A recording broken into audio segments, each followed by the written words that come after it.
ओम श्री गणेशाय नमः। मैं हूँ वामिका और आप सभी का हमारे चैनल आध्यात्मिक सागर में बहुत बहुत स्वागत है। आप सभी का दिन शुभ हो, मंगलमय हो और भगवान श्री गणेश जी की कृपा आप पर सदा बनी रहे और आपकी सभी मनोकामनाएं भी पूर्ण हो। आज आप सुनेंगे पौष मास महात्म्य का अध्याय 12। आज की कथा में आप सुनिए। श्री नारायण कहते हैं, मुनि, मनोरमा ने अपने स्वामी के मुख से भविष्य की जो जो बातें सुनी उन्हें मन में धारण कर लिया और यह समझ लिया कि ये बातें अवश्य सत्य होंगी। अतः उसने उसी क्षण अपने प्राणनाथ को अपने हृदय से लगा लिया और पुत्रों, बांधवों तथा अपनी भृत्यों को आगे करके वह भगवत चरणों का ध्यान करने लगी। फिर उसने योग द्वारा षट चक्र का भेदन करके वायु को मूर्धा में स्थापित कर दिया और चंचल मन को जल के बुलबुले के समान क्षण भंगुर विषयों से खींचकर ब्रह्मांड में स्थित सहस्त्र दल संयुक्त कमल पर स्थापित करके उसे ज्ञान द्वारा निष्कल ब्रह्मा में बांध दिया। इसके बाद निर्मूल एवं पुनर्जन्म रहित द्विविध कर्म का परित्याग करके उसने वहीं प्राण त्याग दिए, परंतु प्राणों से अधिक प्रिय राजा को नहीं छोड़ा। तदंतर राजा विविध भांति से करुण विलाप करके फूट फूट कर रोने लगा। राजा के विलाप को सुनकर इस प्रकार आकाशवाणी हुई, महाराज शांत हो जाओ, क्यों रो रहे हो? तुम तो दत्तात्रेय की कृपा से बड़े बड़े ज्ञानियों में श्रेष्ठ हो, अतः सारे संसार को जो रमणीय दिख रहा है जल के बुलबुले के समान क्षण भंगुर समझो। वह साध्वी मनोरमा तो लक्ष्मी के अंश से उत्पन्न हुई थी, अतः वह लक्ष्मी के वास स्थान को चली गई। अब तुम भी रणभूमि में युद्ध करके वैकुंठ में जाओ। आकाशवाणी के इस वचन को सुनकर नरेश ने शोक का परित्याग कर दिया। इसके बाद चंदन की लकड़ी से दिव्य चिता तैयार की और पुत्र के द्वारा अग्नि संस्कार कराकर उसका दाह कराया। फिर मनोरमा के पुण्य के निमित्त हर्ष पूर्वक ब्राह्मणों को नाना प्रकार के रत्न, भांति भांति के वस्त्र और अनेक तरह के अन्य दान दिए। मुनि, उस अवसर पर कार्तवीर्य राजा के आश्रम में सर्वत्र निरंतर यही शब्द होता था कि दान दो और खाओ खाओ। उस समय राजा द्वारा अधिकृत कोषों में जो जो धन मौजूद था उसे उसने मनोरमा के पुण्य के निमित्त हर्ष पूर्वक ब्राह्मणों को दान कर दिया। तदंतर असंख्य बाजों तथा सैन्य समूहों को साथ लेकर राजा दुखी हृदय से समर भूमि के लिए प्रस्थान कर गया। आगे बढ़ने पर यद्यपि राजा को प्रत्येक मार्ग में अमंगल के ही दर्शन हुए, तथापि वह रण क्षेत्र की ओर ही बढ़ता गया, पुनः राजधानी को नहीं लौटा। वहाँ युद्ध भूमि में भृगुवंशी परशुराम को सामने देखकर वह तुरंत रथ से उतर पड़ा और भक्ति पूर्वक बड़े बड़े राजाओं के साथ दंड की भांति भूमि पर लेटकर उन्हें प्रणाम किया। तब परशुराम ने तुम स्वर्ग में जाओ ऐसा राजा को उसका अभीष्ट आशीर्वाद दिया। अब परशुराम जी कहने लगे, हे राजेंद्र, तुम तो चंद्र वंश में उत्पन्न हुए हो और विष्णु के अंशभूत बुद्धिमान दत्तात्रेय के शिष्य हो। तुम स्वयं विद्वान हो और वेदज्ञों के मुख से तुमने वेदों का श्रवण भी किया है। फिर भी तुम्हें इस समय सज्जनों को विडंबित करने वाली दुर्बुद्धि कैसे उत्पन्न हो गई? तुमने पहले लोभवश निरीह ब्राह्मण की हत्या कैसे कर डाली, जिसके कारण सती साध्वी ब्राह्मणी शोक संतप्त होकर पति के साथ सती हो गई। भूपाल, इन दोनों के वध से परलोक में तुम्हारी क्या गति होगी? कपिला कहाँ गई और तुम कहाँ गए? विवाद कहाँ गया और मुनि कहाँ चले गए? परंतु एक विद्वान राजा ने जो कर्म कर डाला वह हलवाहा भी नहीं कर सकता। मेरे धर्मात्मा पिता ने तो तुम जैसे नरेश को उपवास करते देखकर भोजन कराया और तुमने उन्हें वैसा फल दिया। राजन, तुमने शास्त्रों का अध्ययन किया है, तुम प्रतिदिन ब्राह्मणों को विधि पूर्वक दान देते हो और तुम्हारे यश से सारा जगत व्याप्त है। फिर बुढ़ापे में तुम्हारी अपकीर्ति कैसे हुई? ये सुनकर राजा ने कहा, हे राम, आप श्री हरि के अंश हैं, हरि के भक्त और जितेंद्रिय हैं। मैंने जिनके मुख से धर्म श्रवण किया है, आप उनके गुरु के भी गुरु हैं। मुनि, रागवश मैंने कामधेनु की याचना की थी, अतः मुझ अनुरागी क्षत्रिय का इसमें कौन सा अपराध हुआ? फिर भी आपके पिता ने महान बल पराक्रम से संपन्न बहुत से भूपालों का वध कर डाला। इस समय यहाँ शिशु अवस्था वाले राजकुमार ही आए हैं। आपने संपूर्ण पृथ्वी को 21 बार भूपालों से शून्य कर देने के लिए जो प्रतिज्ञा की है उसका पालन कीजिए। युद्ध करना तो क्षत्रियों का धर्म ही है। युद्ध में मृत्यु को प्राप्त हो जाना उनके लिए निंदित नहीं है, परंतु ब्राह्मणों की रण स्पृहा लोक और वेद दोनों में विडंबना की पात्र है। वाणी ही जिनका बल और तप ही जिनका धन है, उन ब्राह्मणों की शांति ही प्रत्येक युग में स्वस्ति कारक कर्म है। ऐसा कहकर राजा कार्तवीर्य शांत हो गया। उसके उस वचन को सुनकर सभी लोग मौन हो गए। फिर परशुराम के सभी भाई, जो बड़े शूरवीर तथा हाथों में अत्यंत तीखे शस्त्र धारण किए हुए थे, उनकी आज्ञा से युद्ध करने के लिए आगे बढ़े। तब जो स्वयं मंगल स्वरूप तथा मंगलों का आश्रय स्थान था, उस महाबली मत्स्य राज ने भी उन सबको युद्ध उन्मुख देखकर युद्ध करना आरंभ किया।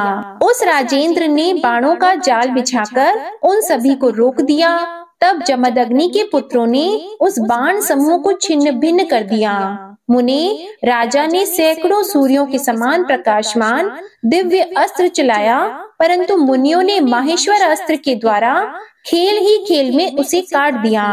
पुनः मुनियों ने दिव्य अस्त्र द्वारा राजा के बाण सहित धनुष, रथ, सारथी और कवच की धज्जियां उड़ा दी।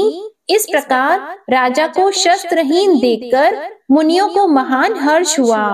तब उन्होंने मत्स्य राज का वध करने की इच्छा से शिवजी का त्रिशूल हाथ में उठाया।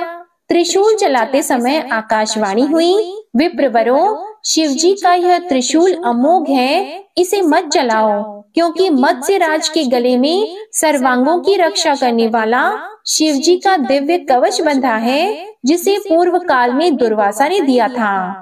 अतः पहले राजा से उस प्राण प्रदान करने वाले कवच को मांग लो। मुने, इसके बाद परशुराम ने त्रिशूल चलाकर राजा पर चोट की, परंतु राजा के शरीर से टकराकर उस त्रिशूल के 100 टुकड़े हो गए। तब आकाशवाणी सुनकर महान पराक्रमी जमदग्नि नंदन परशुराम ने श्रृंगधारी सन्यासी का वेश धारण करके राजा से कवच की याचना की। राजा ने ब्रह्मांड विजय नामक वह उत्तम कवच उन्हें दे दिया।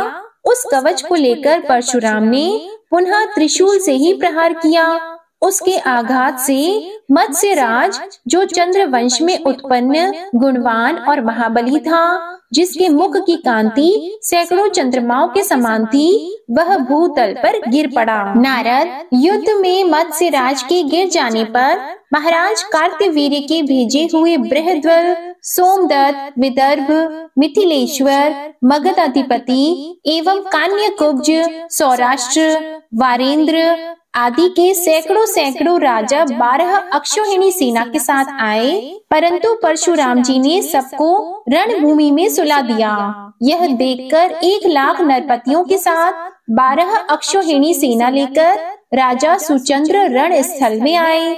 सुचंद्र के साथ भयानक युद्ध हुआ, पर वे परास्त न हो सके। तब परशुराम ने देखा कि मुंडमाला धारण किए हुए विकटानना भयंकरी जगत जननी भद्रकाली उनकी रक्षा कर रही हैं। यह देखकर परशुराम ने शस्त्र अस्त्र का त्याग करके महामाया की स्तुति आरंभ की। परशुराम जी बोले, आप शंकर जी की प्रियतमा पत्नी हैं, आपको नमस्कार है। सार स्वरूपा, आपको बारंबार प्रणाम है। दुर्गति नाशिनी को मेरा अभिवादन है। माया रूपा, आपको मैं बारंबार सिर झुकाता हूँ। जगत धात्री को नमस्कार है। जगत करती को पुनः पुनः प्रणाम है। जगत जननी को मेरा नमस्कार प्राप्त हो। सृष्टि का संहार करने वाली जगन माता, प्रसन्न होइए। मैं आपके चरणों की शरण ग्रहण करता हूँ। मेरी प्रतिज्ञा सफल कीजिए। मेरे प्रति आपके विमुख हो जाने पर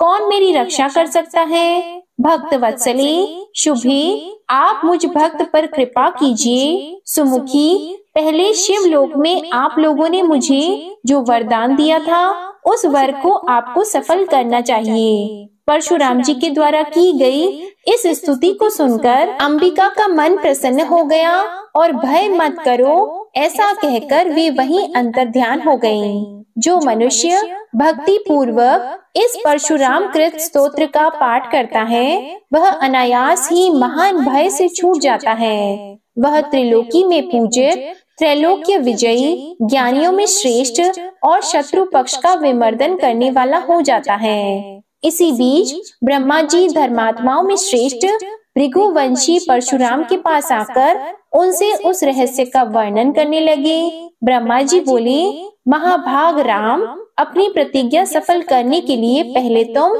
सुचंद्र की विजय के हेतुभूत रहस्य का मुझसे श्रवण करो। पूर्व काल में दुर्वासा ने सुचंद्र को दशाक्षरी महाविद्या तथा भद्रकाली का परम दुर्लभ कवच प्रदान किया था। भद्रकाली का कवच देवताओं के लिए भी अत्यंत दुर्लभ है। वह कवच संपूर्ण शत्रुओं का विनाश करने वाला, अत्यंत पूजनीय, प्रशंसनीय और त्रिलोकी पर विजय पाने का कारण है। वह कवच जिसके गले में वर्तमान है, उसे जीतने के लिए भूतल पर तुम कैसे समर्थ हो सकते हो? अतः भार्गव, तुम भिक्षा के लिए जाओ और राजा से प्रार्थना करो। सूर्य वंश में उत्पन्न हुआ वह राजा परम धर्मात्मा एवं दानी है। मांगने पर वह निश्चय ही प्राण, कवच, मंत्र आदि सब कुछ दे डालेगा। मुने, तब परशुराम जी सन्यासी का वेश धारण करके राजा के पास गए और उससे उन्होंने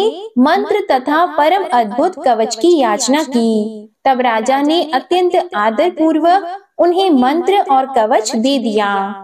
फिर परशुराम जी ने शंकर जी के त्रिशूल से उस राजा का काम तमाम कर दिया। श्री नारायण कहते हैं, नारद, श्री हरि का कवच धारण करके जब परशुराम जी ने पृथ्वी को क्षत्रियों से रहित कर दिया, तब वे अपने गुरुदेव शिव को नमस्कार करने और गुरु पत्नी अम्बा शिवा को तथा दोनों गुरुपुत्र कार्तिकेय और गणेश्वर को, जो गुणों में नारायण के समान थे, देखने के लिए कैलाश को चले।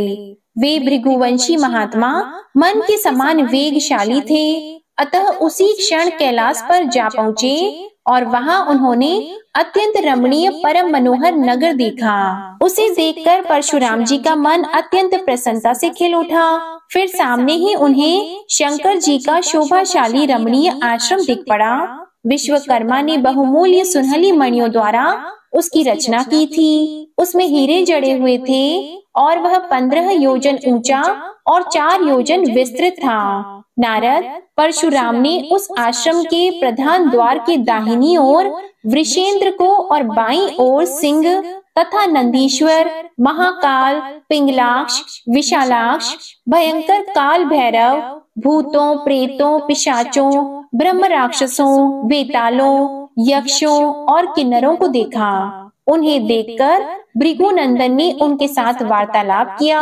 फिर नंदिकेश्वर की आज्ञा लेकर वे प्रसन्न मन से भीतर प्रवेश कर गए। परशुराम ने उनके भीतरी द्वार को देखा, जो नाना प्रकार की चित्रकारी से चित्रित तथा हीरे मोतियों की गुथी हुई मालाओं से सुशोभित था। उसकी बाईं ओर कार्तिकेय और दाहिनी ओर गणेश तथा शिव तुल्य पराक्रमी विशालकाय वीरभद्र दिख पड़े। नारद, वहाँ प्रधान प्रधान पार्षद और क्षेत्रपाल भी रत्न भरणों से विभूषित होकर रत्न निर्मित सिंहासनों पर बैठे हुए थे। महान बल पराक्रम से संपन्न भृगुवंशी परशुराम उन सबसे संभाषण करके हाथ में फरसा लिए हुए शीघ्र ही आगे बढ़ने को उद्यत हुए। उन्हें आगे बढ़ते हुए देखकर गणेश ने कहा, भाई क्षण भर ठहर जाओ। इस समय महादेव निद्रा के वशीभूत होकर शयन कर रहे हैं। मैं उन ईश्वर की आज्ञा लेकर यहाँ आता हूँ और तुम्हें साथ लेकर जाऊंगा। इस समय रुक जाओ। गणेश की बात सुनकर महाबली परशुराम, जो बृहस्पति के समान वक्ता थे, कहने के लिए उद्यत हो गए। परशुराम जी ने कहा, भाई मैं ईश्वर को प्रणाम करने के लिए अंतःपुर में जाऊंगा और भक्ति पूर्वक माता पार्वती को नमस्कार करके तुरंत ही घर को लौट जाऊंगा। जो सगुण निर्गुण भक्तों के लिए अनुग्रह की मूर्त रूप, सत्य सत्य स्वरूप, ब्रह्म ज्योति, सनातन, स्वेच्छामय, दया सिंधु, दीन बंधु, मुनियों के ईश्वर, आत्मा में रमण करने वाले और भक्त वत्सल हैं, जिनसे मैंने नाना प्रकार की विद्याओं और अनेक प्रकार की परम दुर्लभ शस्त्रों को प्राप्त किया है, उन जगदीश्वर गुरु के इस समय मैं दर्शन करना चाहता हूँ। ऐसा कहकर परशुराम गणपति के आगे खड़े हो गए। इस पर श्री गणेश जी ने उनको बहुत तरह से समझाया कि इस समय भगवान शंकर और माता जी अंतःपुर में हैं, आपको वहां नहीं जाना चाहिए। पर परशुराम जी हट करते ही रहे। इसके बाद जो कुछ भी हुआ, इसका वर्णन आप अगले अध्याय में सुनेंगे। प्रिय भक्तजनों, आइए अब आपको सुनाते हैं लड्डू गोपाल जी की एक बहुत ही सुंदर कथा। एक बार एक सेठ जी थे जो भगवान श्री कृष्ण के परम भक्त थे। वे घर पर एक बार लड्डू गोपाल जी को लेकर आए और अपनी पत्नी से कहने लगे कि इनकी सेवा करना, इनको सुबह और शाम को भोग लगाना। अब उनकी पत्नी जो सेठानी थी, उनको उनकी सेवा करना बड़ा ही मुश्किल लगने लगा।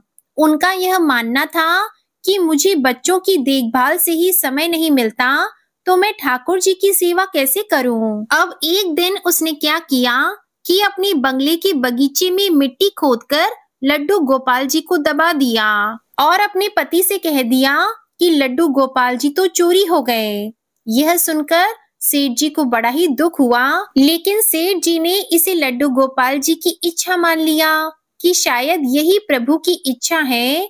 उनके घर में एक माली बगीचे की देखभाल के लिए हमेशा आया करता था। उस बगीचे का वह भाग बड़ा ही आकर्षित करता था जहाँ पर सेठानी ने लड्डू गोपाल जी को दबाया हुआ था।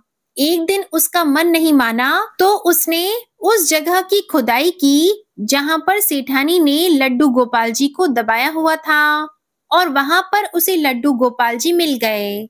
तो वह भागा भागा सेठानी जी के पास गया और बड़े ही उत्साहित होकर सेठानी जी को बताने लगा कि देखो देखो, मुझे तो लड्डू गोपाल जी बगीचे में ही मिल गए।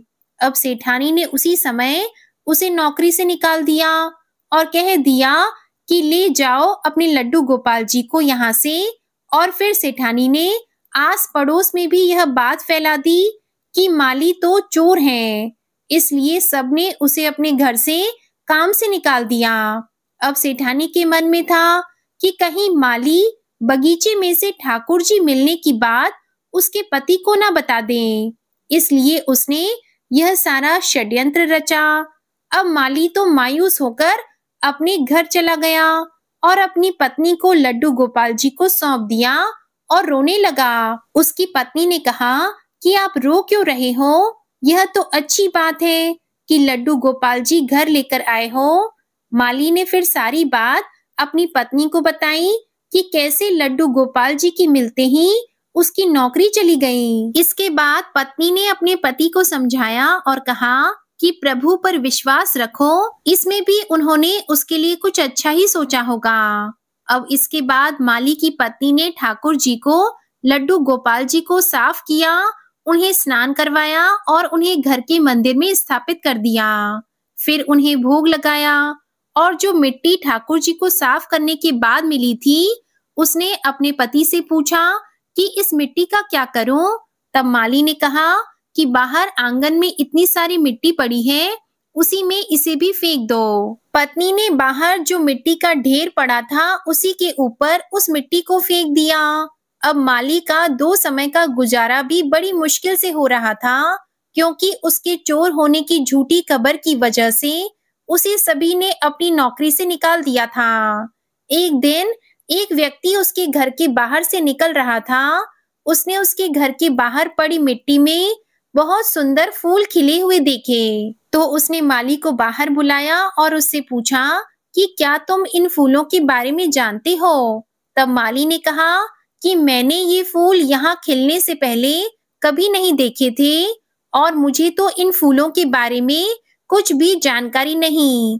फिर उस व्यक्ति ने बताया कि यह एक खास किस्म का फूल है जो कि बाजार में बहुत महंगे दाम पर बिकता है। तब माली ने जब फूल के बारे में जानकारी इकट्ठा की तो उस व्यक्ति की बात सच निकली। वह फूल खास किस्म के थे और बड़े ही महंगे दाम पर बिकते थे। अब तो उसने उन फूलों की खेती बड़े पैमाने पर करनी शुरू कर दी और कुछ ही समय में वह धनवान बन गया। उन दोनों पति पत्नी ने निश्चय किया कि ठाकुर जी की सेवा में कोई विघ्न न आए, इसलिए हम संतान नहीं करेंगे और ठाकुर जी की सेवा हम अपनी संतान की तरह ही करेंगे। एक दिन उस माली के घर पर एक भिखारिन भीख मांगने आई और माली ने उसे पहचान लिया। माली ने कहा कि हे सेठानी जी, आप भीख क्यों मांग रही हो? फिर भिखारिन ने कहा कि मैं तुम्हें पहचान नहीं पाई। तब माली ने कहा कि मैं वही माली हूँ जिसे आपने चोरी का झूठा इल्जाम लगाकर नौकरी से निकाल दिया था। मैं आज तक इस बात से बड़ा परेशान हूँ कि आपने ऐसा क्यों किया था। तब सेठानी ने कहा कि मेरे पति की मृत्यु हो गई है और जिन बच्चों की देखभाल करने के लिए मैंने ठाकुर जी को मिट्टी में दबाया था, उन्होंने मुझे अपने घर से बाहर निकाल दिया है। अब मैं भीख मांगकर अपना गुजारा करती हूँ। मैंने तुम पर झूठा इल्जाम इसलिए लगाया था कि कहीं बगीचे में से लड्डू गोपाल निकलने की बात तुम मेरे पति को बता न दो। तब माली ने कहा कि अब आप परेशान न हो, आपकी सेवा मैं करूंगा, क्योंकि कारण चाहे जो भी हो, लेकिन आपकी वजह से ही मुझे लड्डू गोपाल जी मिले और उन्होंने मेरा जीवन ही बदल दिया। जय श्री कृष्णा। प्रिय भक्तजनों, लड्डू गोपाल जी की सेवा कोई साधारण सेवा नहीं होती। यह अद्भुत है और इसका कितना फल मिलता है, क्या फल मिलता है, यह तो ठाकुर जी की सेवा करते हैं वही बता सकते हैं। ठाकुर जी की सेवा में जो आनंद आता है, जो सुकून होता है, जो शांति मिलती है, जो खुशी मिलती है, वह दुनिया की किसी भी चीज में नहीं है। हरे कृष्णा। आज सुनिए श्रीमद् भगवत गीता का अध्याय 11। अर्जुन ने भगवान श्री कृष्ण से कहा, आपने जिन अत्यंत गुह्य आध्यात्मिक विषयों का मुझे उपदेश दिया है, उसे सुनकर अब मेरा मोह दूर हो गया है। हे कमल नयन, मैंने आपसे प्रत्येक जीव की उत्पत्ति तथा लय के विषय में विस्तार से सुना है और आपकी अक्षय महिमा का अनुभव किया है। हे पुरुषोत्तम, हे परमेश्वर, यद्यपि आपको मैं अपने समक्ष आपके द्वारा वर्णित आपके वास्तविक रूप में देख रहा हूँ, किंतु मैं यह देखने का इच्छुक हूँ कि आप इस दृश्य जगत में किस प्रकार प्रविष्ट हुए हैं। मैं आपके उसी रूप का दर्शन करना चाहता हूँ। हे प्रभु, हे योगेश्वर, यदि आप सोचते हैं कि मैं आपके विश्व रूप को देखने में समर्थ हो सकता हूँ, तो कृपा करके मुझे अपना असीम विश्व रूप दिखाइए। तब भगवान ने कहा, हे अर्जुन, हे पार्थ, अब तुम मेरे ऐश्वर्य को, सैकड़ों हजारों प्रकार की दैवीय तथा विविध रंगों वाले रूपों को देखो। हे भारत, लो तुम आदित्यों, वसुओं, रुद्रों, अश्विनी कुमारों तथा अन्य देवताओं के विभिन्न रूपों को यहाँ देखो। तुम ऐसे अनेक आश्चर्यमय रूपों को देखो जिन्हें पहले किसी ने न तो कभी देखा है न सुना है। हे अर्जुन, तुम जो भी देखना चाहो उसे तत्क्षण मेरे इस शरीर में देखो। तुम इस समय तथा भविष्य में भी जो भी देखना चाहते हो उसको यह विश्व रूप दिखाने वाला है। यहाँ एक ही स्थान पर चर अचर सब कुछ है, किंतु तुम मुझे अपनी इन आँखों से नहीं देख सकते, अतः मैं तुम्हें दिव्य आंखें दे रहा हूँ। अब मेरे योग ऐश्वर्य को देखो। संजय ने कहा, हे राजा, इस प्रकार कहकर महायोगेश्वर भगवान ने अर्जुन को अपना विश्व रूप दिखलाया। अर्जुन ने इस विश्व रूप में असंख्य मुख, असंख्य नेत्र तथा असंख्य आश्चर्यमय दृश्य देखे। यह रूप अनेक दैवीय आभूषणों से अलंकृत था और अनेक दैवीय हथियार उठाए हुए थे। यह दैवीय मालाएं तथा वस्त्र धारण किए थे और उस पर अनेक दिव्य सुगंधित लगी थी। सब कुछ आश्चर्यमय, तेजोमय असीम तथा सर्वत्र व्याप्त था। यदि आकाश में हजारों सूर्य एक साथ उदय हो तो उनका प्रकाश शायद परम पुरुष के इस विश्व रूप के तेज की समता कर सके। उस समय अर्जुन भगवान के विश्व रूप में एक ही स्थान पर स्थित हजारों भागों में विभक्त ब्रह्मांड के अनंत अंशों को देख सका। तब मोहग्रस्त एवं आश्चर्यचकित रोमांचित हुए अर्जुन ने प्रणाम करने के लिए अपना मस्तक झुकाया और वह हाथ जोड़कर भगवान से प्रार्थना करने लगा। अर्जुन ने कहा, हे भगवान कृष्ण, मैं आपके शरीर में सारे देवताओं तथा अन्य विविध जीवों को एकत्र देख रहा हूँ। मैं कमल पर आसीन ब्रह्मा, शिव जी तथा समस्त ऋषियों एवं दिव्य सर्पों को देख रहा हूँ। हे विश्वेश्वर, हे विश्वरूप, मैं आपके शरीर में अनेकानेक हाथ, पेट, मुंह और आंखें देख रहा हूँ जो सर्वत्र फैले हैं और जिनका अंत नहीं है। आप में न अंत दिखता है, न मध्य दिखता है और न आदि। आप आदि, मध्य और अंत से रहित हैं। आपका यश अनंत है। आपकी असंख्य भुजाएं हैं और सूर्य चंद्रमा आपकी आंखें हैं। मैं आपके मुख से प्रज्वलित अग्नि निकलती और आपके तेज से इस संपूर्ण ब्रह्मांड को जलाते हुए देख रहा हूँ। यद्यपि आप एक हैं, किंतु आप आकाश तथा सारे लोकों एवं उनके बीच के समस्त अवकाश में व्याप्त हैं। हे महापुरुष, आपके इस अद्भुत तथा भयानक रूप को देखकर सारे लोग भयभीत हैं। देवों का सारा समूह आपकी शरण ले रहा है और आप में प्रवेश कर रहा है। उनमें से कुछ अत्यंत भयभीत होकर हाथ जोड़े आपकी प्रार्थना कर रहे हैं। महर्षियों तथा सिद्धों के समूह कल्याण हो कहकर वैदिक स्तोत्रों का पाठ करते हुए आपकी स्तुति कर रहे हैं। हे देवेश, हे जगन्निवास, आप मुझ पर प्रसन्न हो। मैं इस प्रकार से आपके प्रलय अग्नि स्वरूप मुखों को तथा विकराल दांतों को देखकर अपना संतुलन नहीं रख पा रहा। मैं सब ओर से मोहग्रस्त हो रहा हूँ। धृतराष्ट्र के सारे पुत्र अपने समस्त सहायक राजाओं सहित तथा भीष्म, द्रोण, कर्ण एवं हमारे प्रमुख योद्धा भी आपके विकराल मुख में प्रवेश कर रहे हैं। उनमें से कुछ के शिरों को तो मैं आपके दांतों के बीच चूर्णित होता हुआ देख रहा हूँ। जिस प्रकार नदियों की अनेक तरंगें समुद्र में प्रवेश करती हैं, उसी प्रकार ये समस्त महान योद्धा भी आपके प्रज्वलित मुखों में प्रवेश कर रहे हैं। मैं समस्त लोगों को पूर्ण वेग से आपके मुख में उसी प्रकार प्रविष्ट होते हुए देख रहा हूँ, जिस प्रकार पतंगे अपने विनाश के लिए प्रज्वलित अग्नि में कूद पड़ते हैं। हे विष्णु, मैं देखता हूँ कि आप अपने प्रज्वलित मुखों से सभी दिशाओं के लोगों को निगल रहे हैं। आप सारे ब्रह्मांड को अपने तेज से आपूरित करके अपनी विकराल झुलसती किरणों सहित प्रकट हो रहे हैं। हे देवेश, कृपा करके मुझे बताइए कि इतने उग्र रूप में आप कौन हैं? मैं आपको नमस्कार करता हूँ।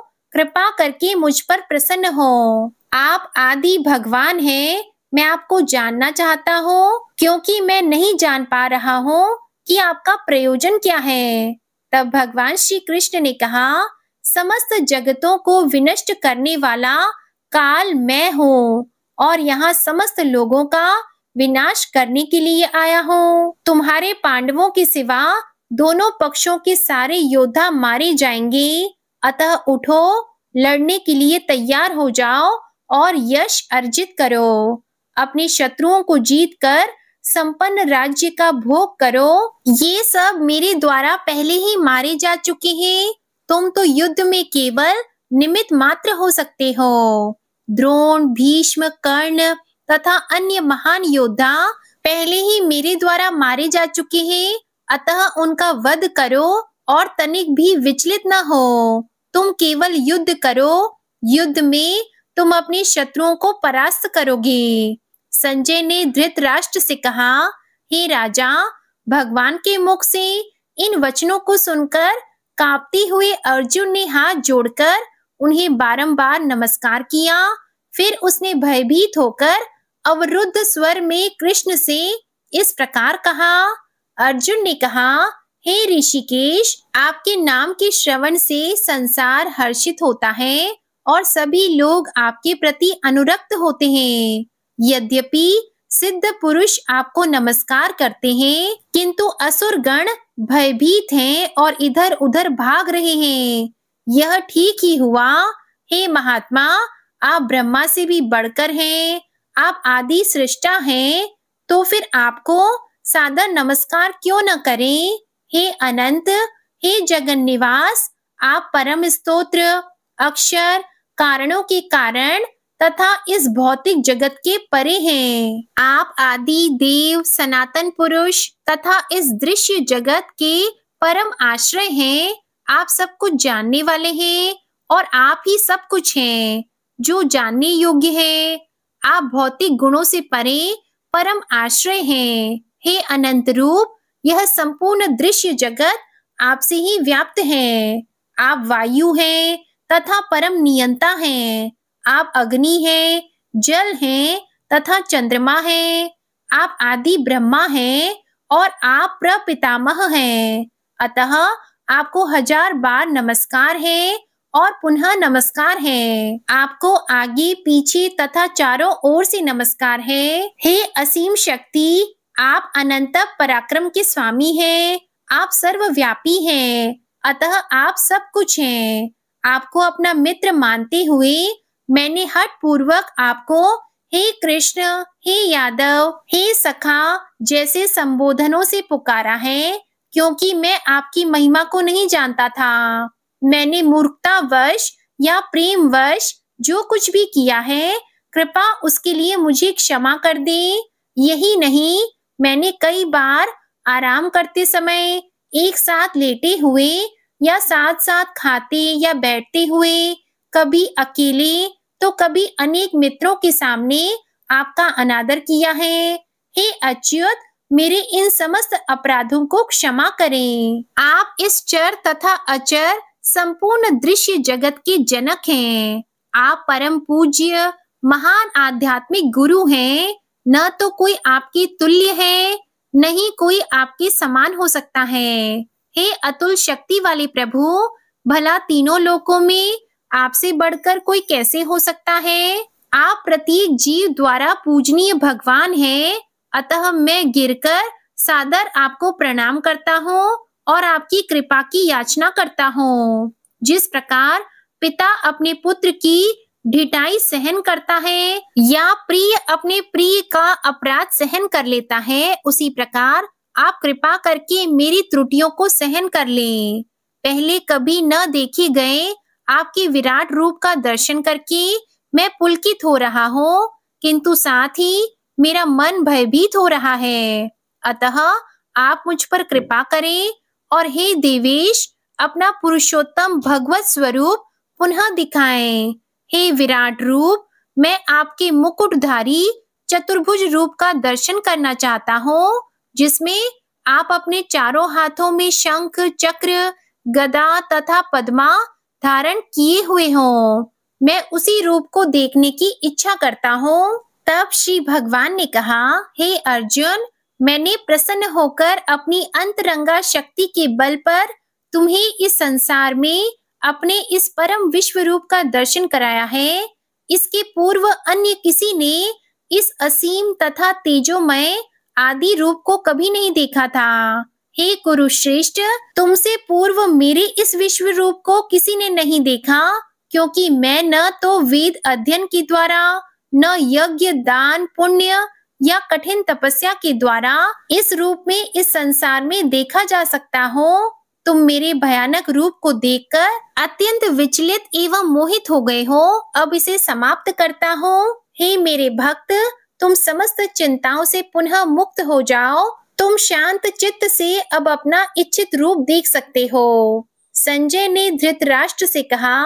अर्जुन से इस प्रकार कहने के बाद भगवान कृष्ण ने अपना असली चतुर्भुज रूप प्रकट किया और अंत में 2 भुजाओं वाला रूप प्रदर्शित करके भयभीत अर्जुन को धैर्य बंधाया। जब अर्जुन ने श्री कृष्ण को उनके आदि रूप में देखा तो हे जनार्दन, आपके इस अति सुंदर मानवीय रूप को देखकर मैं अब स्थिर चित्त हूँ और मैंने अपनी प्राकृत अवस्था प्राप्त कर ली है। श्री भगवान ने कहा, हे अर्जुन, तुम मेरे जिस रूप को इस समय देख रहे हो उसे देख पाना अत्यंत दुष्कर है। यहाँ तक कि देवता भी इस अत्यंत प्रिय रूप को देखने की ताक में रहते हैं। तुम अपने दिव्य नेत्रों से जिस रूप का दर्शन कर रहे हो उसे न तो वेद अध्ययन से, न कठिन तपस्या से, न दान से, न पूजा से ही जाना जा सकता है। कोई इन साधनों के द्वारा मुझे मेरे रूप में नहीं देख सकता। हे अर्जुन, केवल अनन्य भक्ति के द्वारा मुझे उस रूप में समझा जा सकता है जिस रूप में मैं तुम्हारे समक्ष खड़ा हूँ, और इसी प्रकार मेरा साक्षात दर्शन भी किया जा सकता है। केवल इसी विधि से तुम मेरे ज्ञान के रहस्य को पा सकते हो। हे अर्जुन, जो व्यक्ति सकाम कर्मों तथा मनोधर्म के कल्मश से मुक्त होकर मेरी शुद्ध भक्ति में तत्पर रहता है, जो मेरे लिए ही कर्म करता है, जो मुझे ही जीवन लक्ष्य समझता है और जो प्रत्येक जीव सब मैत्री भाव रखता है, वह निश्चय ही मुझे प्राप्त करता है। हरे कृष्णा। श्रीमद् भगवद गीता का अध्याय 11 संपूर्ण हुआ।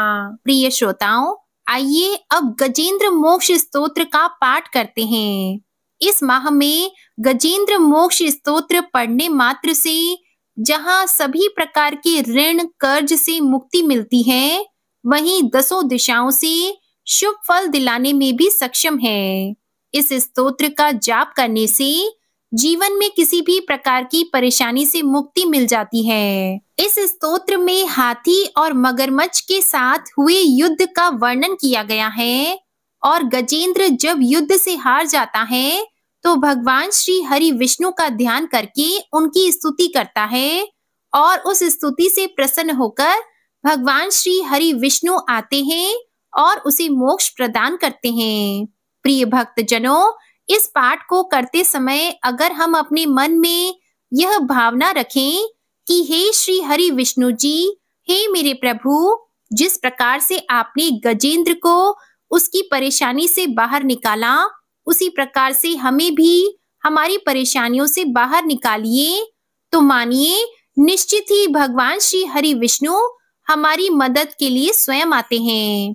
तो आइए बड़ी ही भक्ति और सच्ची भावना से भगवान श्री हरि विष्णु का ध्यान करके इस परम कल्याण स्तोत्र का पाठ करते हैं। शुक जी ने कहा कि बुद्धि के अनुसार पिछले अध्याय में वर्णन किए गए रीति से अपने मन को नियंत्रित कर और हृदय को स्थिर करके गजेंद्र अपने पिछले जन्म में याद किए गए सर्वोच्च कार्य और बार बार जाप किए जाने वाले स्तोत्र का जाप करने लगा। गजेंद्र ने मन ही मन श्री हरि विष्णु को ध्यान करते हुए कहा कि जिनके प्रवेश करने से शरीर और मस्तिष्क चेतन की तरह व्यवहार करने लगते हैं, ओम द्वारा लक्षित और पूरे शरीर में प्रकृति और पुरुष के रूप में प्रवेश करने वाले उस सर्वशक्तिमान देवता का मैं मन ही मन स्मरण करता हूँ, जिनके सहारे ये पूरा संसार टिका हुआ है, जिनसे ये संसार अवतरित हुआ है, जिन्होंने प्रकृति की रचना की है और जो खुद उसके रूप में प्रकट हैं, लेकिन इसके बावजूद भी वो इस दुनिया से सर्वोपरि और श्रेष्ठ हैं। ऐसे अपने आप और बिना किसी कारण के भगवान की मैं शरण में जाता हूँ। अपने संकल्प शक्ति के बल पर अपने ही स्वरूप में रचित और सृष्टि काल में प्रकट एवं प्रलय में अप्रकट रहने वाले इस शास्त्र प्रसिद्धि प्राप्त कार्य कारण रूपी संसार को जो बिना कुंठित दृष्टि के साक्ष्य रूप में देखते रहने पर भी लिप्त नहीं होते, चक्षु आदि प्रकाशकों के परम प्रकाशक प्रभु आप मेरी रक्षा करें। बीतते गए समय के साथ तीनों लोकों और ब्रह्म आदि लोकपालों के पंचभूत में प्रवेश कर जाने पर और पंचभूतों से लेकर महत्वपूर्ण सभी कार्यों के उनकी परम करुणा स्वरूप प्रकृति में मग्न हो जाने पर उस समय दुर्गे और घोर अंधकार रूपेण प्रकृति से ही बच रही थी। उस अंधकार से परे अपने परम धाम में जो सर्वव्यापी भगवान सभी दिशाओं में प्रकाशित होते रहते हैं, वो भगवान मेरी रक्षा करें।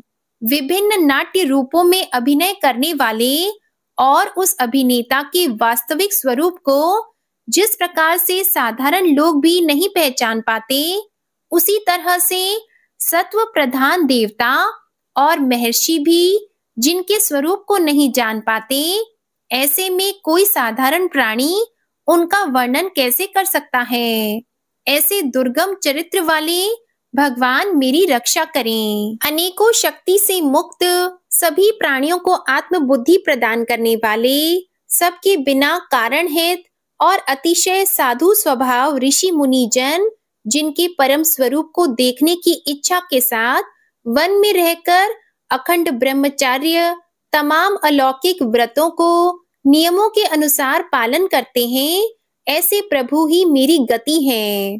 वह जिनका हमारी तरह ना तो जन्म होता है और ना जिनका अहंकार में कोई भी काम नहीं होता, जिनके निर्गुण रूप का ना कोई नाम है और ना कोई रूप है, इसके बावजूद भी वह समय के साथ इस संसार की सृष्टि और प्रलय के लिए अपनी इच्छा से अपने जन्म को स्वीकार करते हैं। उस अनंत शक्ति वाले परम ब्रह्मा परमेश्वर को मेरा नमस्कार है। प्राकृत आकार रहित और अनेक रूप वाले अद्भुत भगवान को मेरा बार बार नमस्कार है। स्वयं प्रकाशित सभी साक्ष्य परमेश्वर को मेरा शत शत नमन है। वैसे देव जो मन वाणी और चित्त वृत्तियों से परे हैं, उन्हें मेरा बारंबार नमस्कार है। विवेक से परिपूर्ण पुरुष के द्वारा सभी सत्व गुणों से परिपूर्ण निवृत्ति धर्म के आचरण से मिलने वाले योग्य मोक्ष सुख की अनुभूति रूपी भगवान को मेरा नमस्कार है। सभी गुणों के स्वीकार शांत रजोगुण को स्वीकार करके अत्यंत और तमोगुण को अपनाकर मूड से जाने जाने वाले बिना भेद के और हमेशा सद्भाव से ज्ञान धनी प्रभु को मेरा नमस्कार है। शरीर के इंद्रिय के समुदाय रूप सभी पिंडों के ज्ञाता सभी के स्वामी और साक्षी स्वरूप देव आपको मेरा नमस्कार है। सभी के अंतर्यामी प्रकृति के परम कारण लेकिन स्वयं बिना कारण भगवान को मेरा शत शत नमस्कार है। सभी इंद्रियों और सभी विषयों के जानकार सभी प्रतीतियों के कारण रूप संपूर्ण जड़ प्रपंच और सबकी मूलभूता अविद्या के द्वारा सूचित होने वाले और सभी विषयों में अविद्या रूप से भासने वाले भगवान को मेरा नमस्कार है। सबके कारण लेकिन स्वयं बिना कारण होने पर भी बिना किसी परिणाम के होने की वजह से अन्य कारणों से भी विलक्षण कारण आपको मेरा बार बार नमस्कार है। सभी वेदों और शास्त्रों के परम तात्पर्य मोक्ष रूपी और श्रेष्ठ पुरुषों की परम गति देवता को मेरा नमस्कार है। वह जो त्रिगुण रूपों में छिपी हुई ज्ञान रूपी अग्नि है, वैसे गुणों में हलचल होने पर जिनके मन मस्तिष्क में संसार को रचने की वृत्ति उत्पन्न हो उठती हो और जो आत्मा तत्व की भावना के द्वारा विधि निषेध रूप शास्त्र से भी ऊपर उठे हो, जो महाज्ञानी महात्माओं में स्वयं प्रकाशित हो रहे हो, ऐसे भगवान को मेरा नमस्कार है। मेरे जैसे शरणागत पशु के समान जीवों की अविद्या रूप फांसी को पूर्ण रूप से काट देने वाले परम दयालु और दया दिखने में कभी भी आलस नहीं करने वाले भगवान को मेरा नमस्कार है। अपने अंश से सभी जीवों के मन में अंतर्यामी रूप से प्रकट होने वाले सर्वनियंता अनंत परमात्मा आपको मेरा नमस्कार है। जो शरीर पुत्र मित्र घर और संपत्ति सहित कुटुंबियों में अशक्त लोगों के द्वारा कठिनाई से मिलते हों और मुक्त पुरुषों के द्वारा अपने हृदय में निरंतर चिंतित ज्ञान स्वरूप सर्वसमर्थ परमेश्वर को मेरा नमस्कार है। वह जिन्हें धर्म, अभिलषित भोग, धन और मोक्ष की कामना से मनन करके लोग अपनी मनचाही इच्छा पूर्ण कर लेते हैं, अपितु जिन्हें विभिन्न प्रकार के अयाचित भोग और अविनाशी पार्षद शरीर भी देते हैं, वैसे अत्यंत दयालु प्रभु मुझे इस प्रकार के विपदा से हमेशा के लिए बाहर निकालें। वह जिनके एक से अधिक भक्त हैं, जो मुख्य रूप से एकमात्र उसी भगवान की शरण में हैं, जो धर्म, अर्थ आदि किसी भी पदार्थ की अभिलाषा नहीं रखते हैं, जो केवल उन्हीं के परम मंगलमय एवं अत्यंत विलक्षण चरित्र का गुणगान करते हुए उनके आनंदमय समुद्र में गोती लगाते रहते हैं, उन अविनाशी, सर्वव्यापी, सर्वमान्य ब्रह्म आदि के भी नियामक, अभक्तों के लिए भी हमेशा प्रकट होने वाले, भक्ति योग द्वारा प्राप्त, अत्यंत निकट होने पर भी माया के कारण अत्यंत दूर महसूस होने वाले, इंद्रियों के द्वारा अगम्य और अत्यंत दुर्विज्ञेय, अंतर्रहित लेकिन सभी के आदि कारक और सभी तरफ से परिपूर्ण उस भगवान की मैं स्तुति करता हूँ। वो जो ब्रह्मा सहित सभी देवता, चारों वेद, समस्त चर और अचर जीव के नाम और आकृति भेद से जिनके अत्यंत क्षुद्र अंशों से रचित हैं, जिस तरह से जलती हुई अग्नि की लपटें और सूरज की किरणें हर बार निकलती हैं और फिर से अपने कारण में लीन हो जाती है, उसी प्रकार बुद्धि, मस्तिष्क, इंद्रियां और नाना योनियों के शरीर, जिन सभी गुणों से प्राप्त शरीर जो स्वयं प्रकाश परमात्मा से अवतरित होकर फिर से उन्हीं में लीन हो जाता है। वह भगवान जो ना तो देवता है, ना असुर, ना मनुष्य और ना ही मनुष्य से नीचे किसी अन्य योनि के प्राणी, ना ही वो स्त्री है, ना पुरुष और ना ही नपुंसक और ना ही वो कोई ऐसे जीव हैं जिनका इन तीनों ही श्रेणी में समावेश है। वो ना तो गुण है, ना कर्म है, वो ना ही कार्य है और ना ही कारण। इन सभी योनियों का निषेध होने पर जो बचता है वही उनका असली रूप है। ऐसे प्रभु मेरा उत्थान करने के लिए प्रकट हो। अब मैं इस मगरमच्छ के चंगुल से आजाद होने के बाद जीवित नहीं रहना चाहता। इसकी वजह यह है कि मैं सभी तरफ से अज्ञानता से ढके इस हाथी के शरीर का क्या करूं? मैं आत्मा के प्रकाश से ढक देने वाले अज्ञानता से युक्त इस हाथी के शरीर से मुक्त होना चाहता हूँ, जिसका काल क्रम से अपने नाश नहीं होता बल्कि ईश्वर की दया और ज्ञान से उदय हो पाता है। इस प्रकार से मोक्ष के लिए लालायित संसार के रचयिता स्वयं संसार के रूप में प्रकट, लेकिन संसार से परे, संसार में एक खिलौने की तरह खेलने वाले, संसार में आत्म रूप से व्याप्त, अजन्मा, सर्वव्यापी एवं प्राप्य वस्तुओं में सर्वश्रेष्ठ श्री हरि का केवल स्मरण करता हूँ और उनकी शरण में जाता हूँ। वह जिन्होंने भगवत शक्ति रूपी योग के द्वारा कर्मों को जला डाला है, जिन्हें समस्त योगी ऋषि अपने योग के द्वारा अपनी शुद्ध हृदय में प्रकट देखते हैं, उन योगेश्वर भगवान को मेरा नमस्कार है।